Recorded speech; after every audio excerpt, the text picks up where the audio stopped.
When two officers arrested her, they had no idea they'd face her again, this time in court, as the judge deciding their fate. It was a sunny afternoon in Fort Collins, Colorado. The park was alive with the sound of children playing, joggers pacing along the trail, and families picnicking under the shade of tall oak trees. Amid this bustling yet peaceful scene, a black woman sat on a bench near the pond, a thick hardcover book resting on her lap. Her name was Camille, a well-respected attorney taking a rare moment to escape her demanding schedule. She was immersed in her reading when the sharp screech of tires broke her concentration. A police cruiser pulled up to the curb, catching the attention of a few onlookers. Two officers stepped out, their expressions stern, radiating authority. Their eyes immediately locked onto Camille, the only person sitting alone in the vicinity. "Ma'am, may we speak with you for a moment?" one officer called out, his voice carrying an air of suspicion rather than concern. Camille glanced up from her book, her calm demeanor unwavering. "Of course," she replied, closing the book carefully. The second officer stepped closer, his tone clipped. "We got a call about some suspicious activity in the area. Mind telling us what you're doing here?" Camille raised an eyebrow, clearly puzzled. "Suspicious activity?" "I'm just sitting here reading," she said, holding up the book as if to prove her point. But their scrutiny didn't waver. "Can we see some ID?" the first officer demanded. Her pulse quickened, but she remained composed. "I don't understand. What's the reason for this?" "It's routine," the second officer said, though his tone implied otherwise. The small crowd that had gathered began to murmur. Some looked curious, while others exchanged uncomfortable glances, sensing the imbalance in the interaction. Camille sighed and reached into her bag, pulling out her wallet. As she handed over her driver's license, one officer took it, scanning the information with unnecessary intensity. "Camille Johnson," he read aloud, almost mockingly. "What's your business here, Miss Johnson?" Camille inhaled deeply, trying to keep her patience intact. "I live in this city. I came here to enjoy the park." "Is that a problem?" The officer's lips tightened. "We'll see." He handed her ID back, but instead of walking away, they continued to linger, asking questions that felt less like routine and more like an interrogation.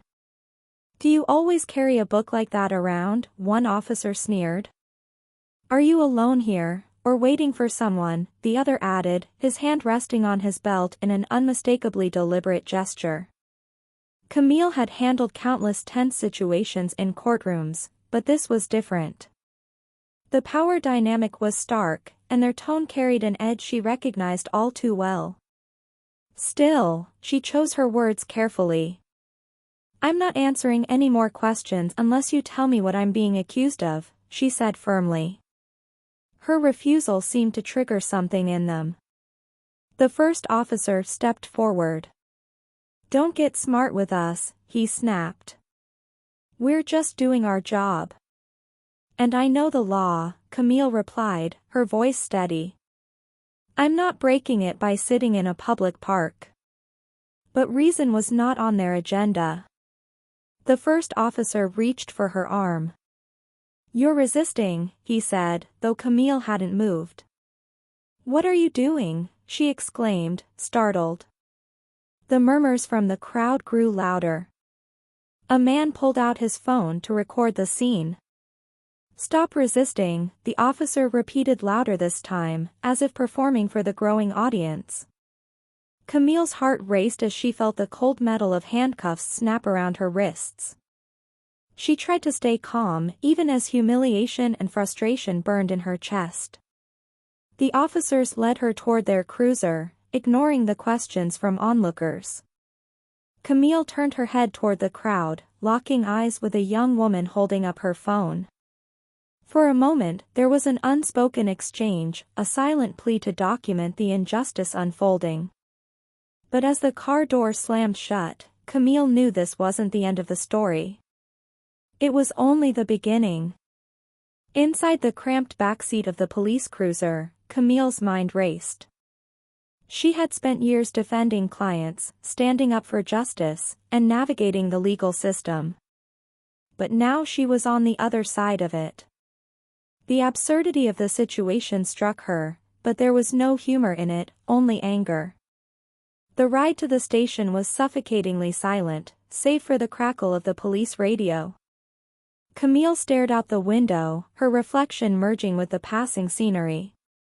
Her wrists ached from the cuffs digging into her skin. At the station, things only got worse. The booking process was invasive, humiliating, and designed to strip her of her dignity.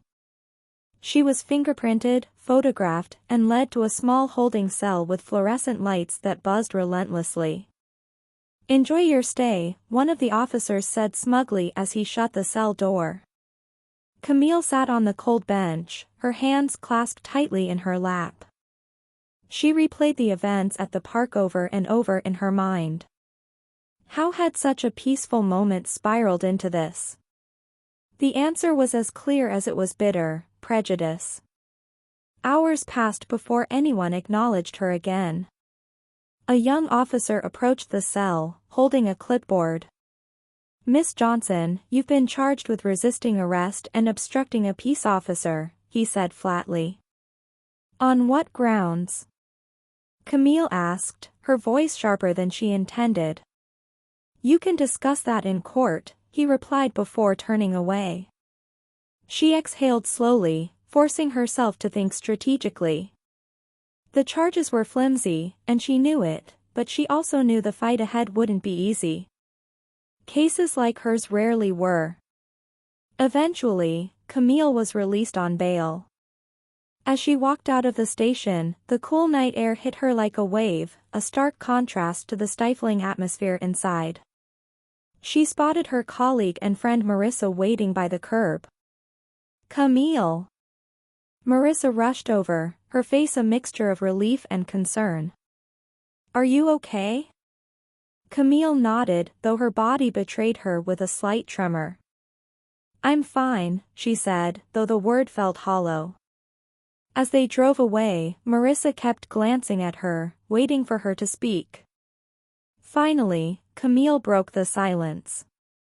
"I'm not letting this slide, Marissa. Not this time." Marissa's grip on the steering wheel tightened. "What are you thinking?" "I'm thinking I'm tired of this happening," Camille replied. "I have the tools, the knowledge, and the resources to fight back, and I will." That night, Camille sat at her kitchen table, surrounded by legal pads and open books. She worked tirelessly, outlining a civil rights lawsuit against the officers and the department. Her hands shook, not from fear, but from a simmering determination. As the days turned into weeks, the community began to rally around her. The video of her arrest, shared by the young woman in the park, had gone viral. People from all walks of life reached out with messages of support, sharing their own stories of injustice. Camille's resolve grew stronger with every email, every phone call, every comment. She wasn't just fighting for herself, she was fighting for everyone who had been silenced, humiliated, or dismissed. But even as she prepared for the courtroom battle, she couldn't predict the moment when justice would take an unexpected turn. The weeks following Camille's arrest were a whirlwind of emotions and relentless work. Her law firm was initially hesitant, worried that her public case might overshadow their carefully cultivated reputation. But Camille didn't flinch. She explained calmly but firmly that this fight wasn't just about her, it was about setting a precedent. The viral video had done more than spread her story, it had sparked conversations across the city and beyond. The footage of Camille, calm yet defiant as the officers forcibly led her away, became a symbol of resilience in the face of injustice. Reporters began calling, asking for interviews, but Camille turned them all down. She wasn't interested in media attention. Her focus was laser-sharp, building a case that would not only hold the officers accountable but also expose the systemic flaws that allowed such behavior to persist. At night, though, when the world went quiet, the weight of the situation crept in. She replayed the arrest in her mind, the dismissive tone, the handcuffs, the murmurs of the crowd. She thought about how easily things could have escalated further. The thought made her stomach churn, but it also fueled her determination. One evening, as she sifted through her research, Marissa stopped by with takeout. Camille barely looked up from her laptop as Marissa placed the food on the table. "You've been at this for hours," Marissa said gently. "I don't have a choice," Camille replied without missing a beat. Marissa sat across from her, studying her face. "You know this is bigger than just a legal battle, right? People are looking to you now." Camille closed her laptop, finally meeting her friend's gaze. "I know," she said, her voice steady. "That's why I can't afford to lose." Her preparation was meticulous. She combed through similar cases, pulling precedents and gathering evidence to dismantle the officers' claims. She enlisted the help of trusted colleagues, building a legal team that shared her passion for justice. But it wasn't just about the courtroom. Camille also made it a point to engage with the community. She attended town halls, listened to others who had experienced similar injustices, and even spoke at a local college about the importance of accountability. One afternoon, while walking to her car after a meeting, a stranger approached her. "Miss Johnson," the woman asked hesitantly. "Yes?" "I just wanted to say thank you," the woman said, her voice cracking, "for standing up to them, for standing up for all of us." Camille felt her throat tighten. She managed a small smile. "I'm just doing what I can." The community's support was a double-edged sword. It empowered her, but it also heightened the pressure. She couldn't let them down.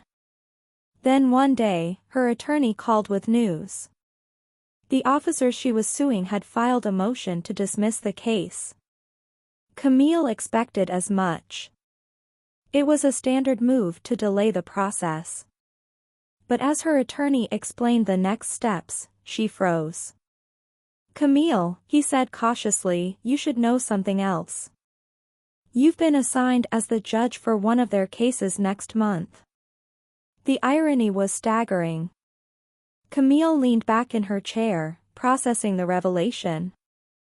She had spent weeks preparing to fight these officers in court, and now fate had handed her an entirely different kind of justice.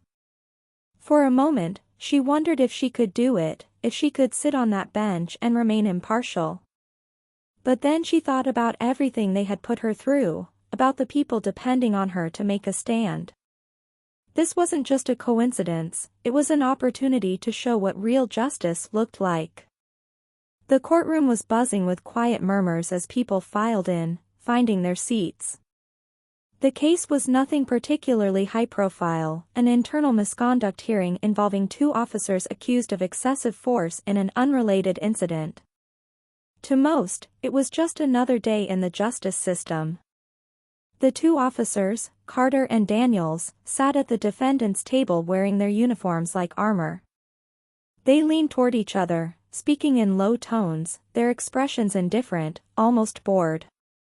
To them, this was routine, another hurdle to clear, another case to brush aside.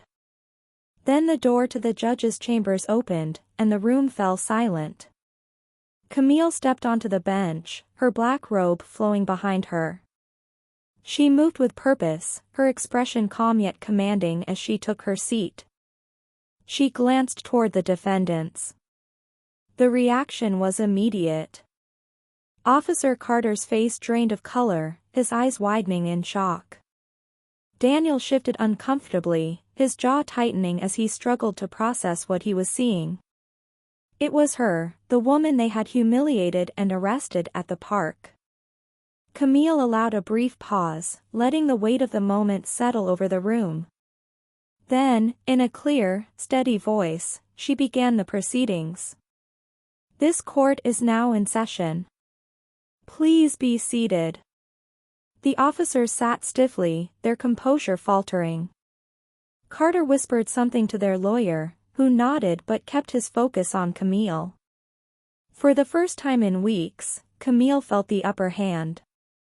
But she knew this wasn't about revenge. Her job as a judge demanded impartiality, and she would uphold that standard.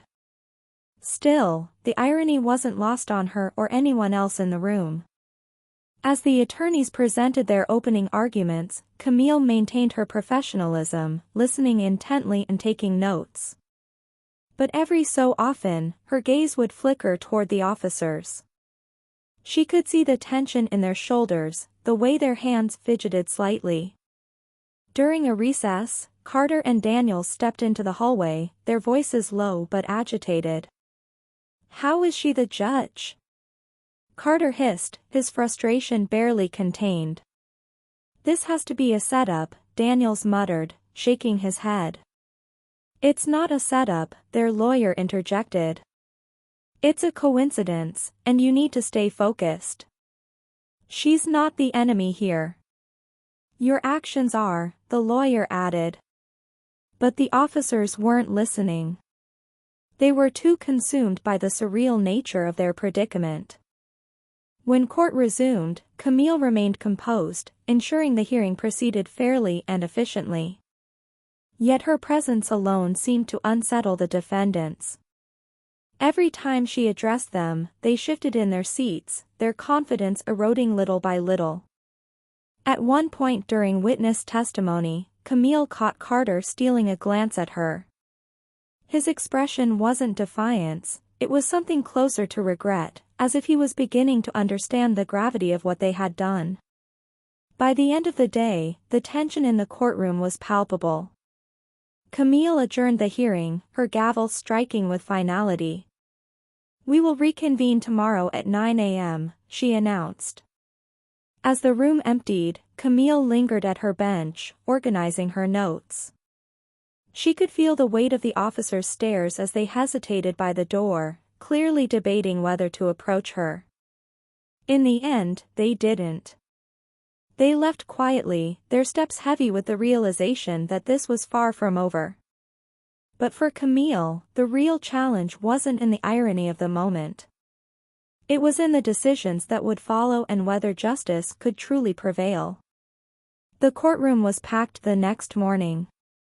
News of the unexpected twist had spread, drawing a larger crowd than usual for a misconduct hearing.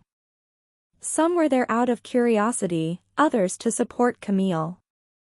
Though they knew her role as the judge meant she couldn't show favoritism, Camille entered with the same calm, composed demeanor, her robe flowing as she ascended to the bench, commanded attention.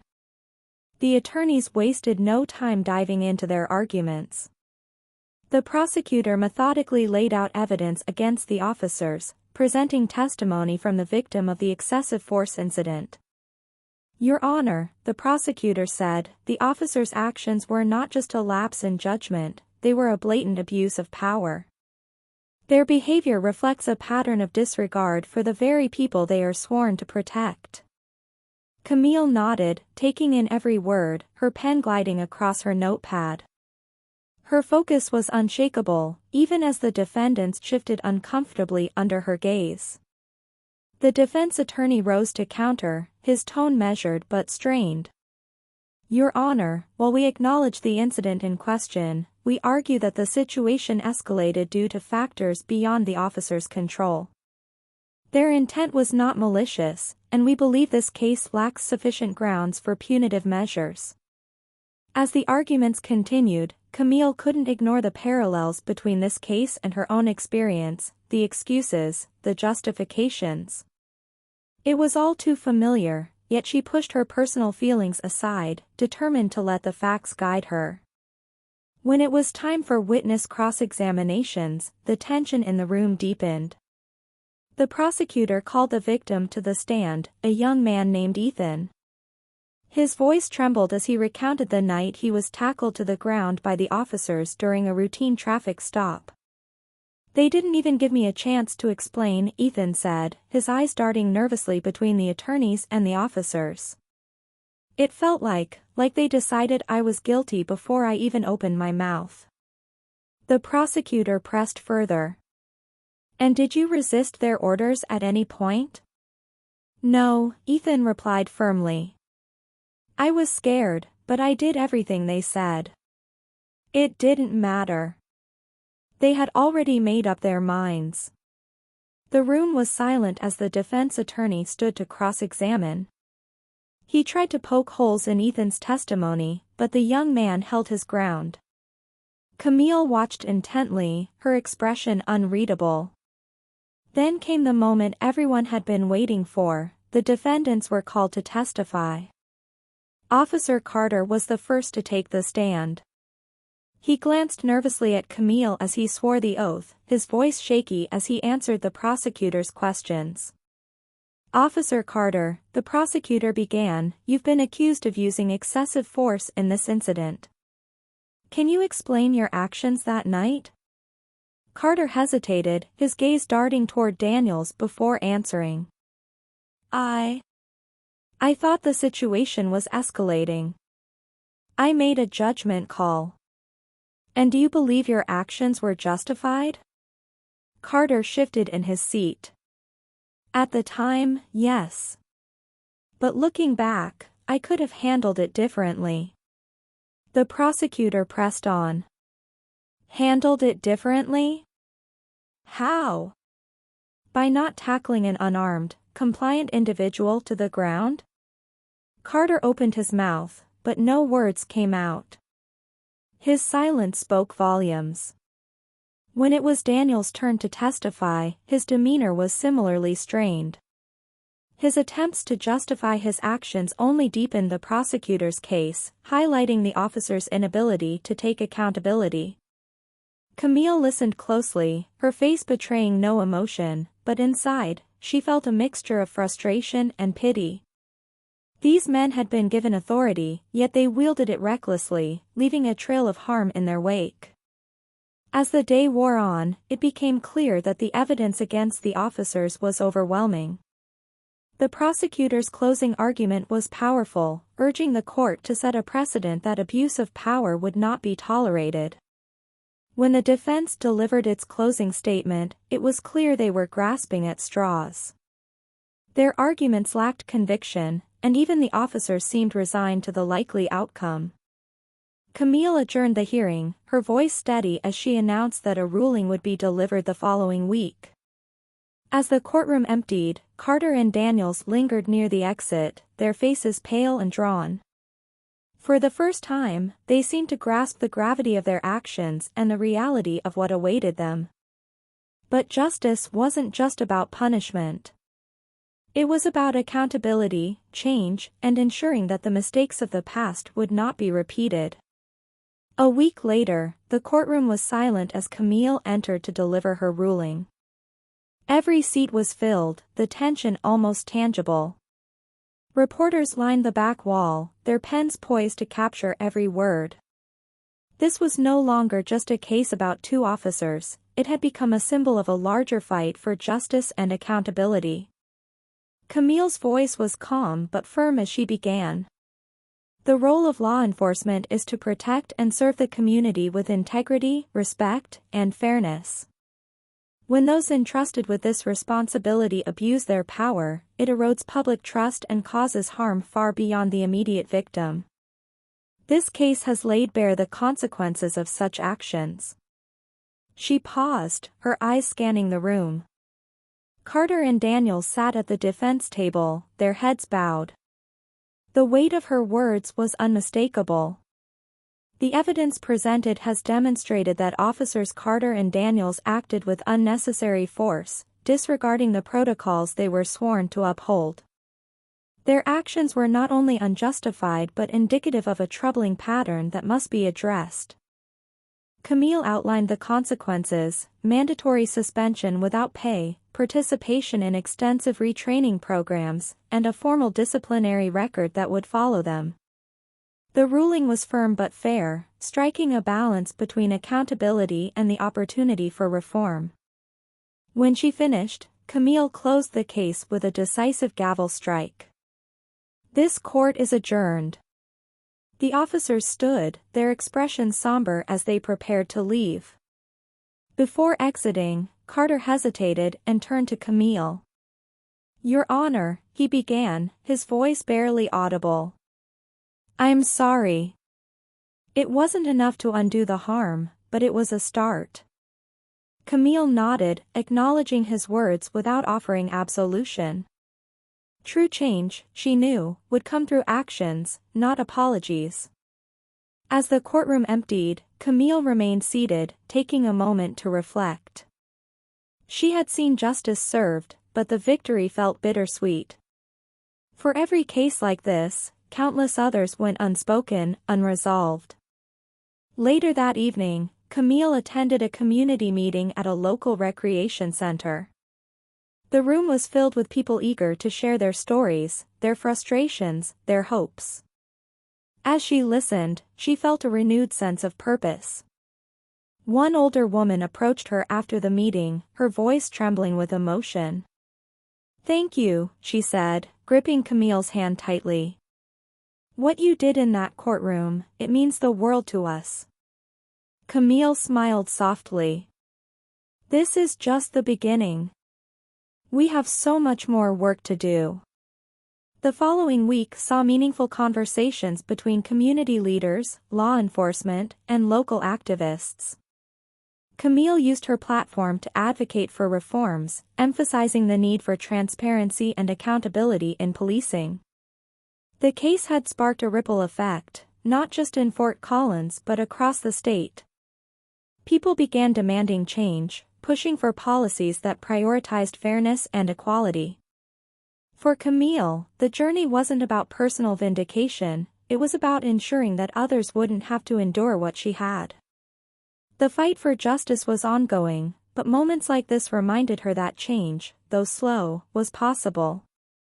As she stood on the steps of the courthouse one afternoon, watching a group of young activists gather for a peaceful rally, she felt a sense of hope. The system wasn't perfect, but with enough voices, it could be pushed toward progress. And that, she thought, is the kind of justice worth fighting for. If you believe in the power of accountability and change, subscribe to our channel for more stories that inspire action and reflection. Let's work together to make the world a fairer place.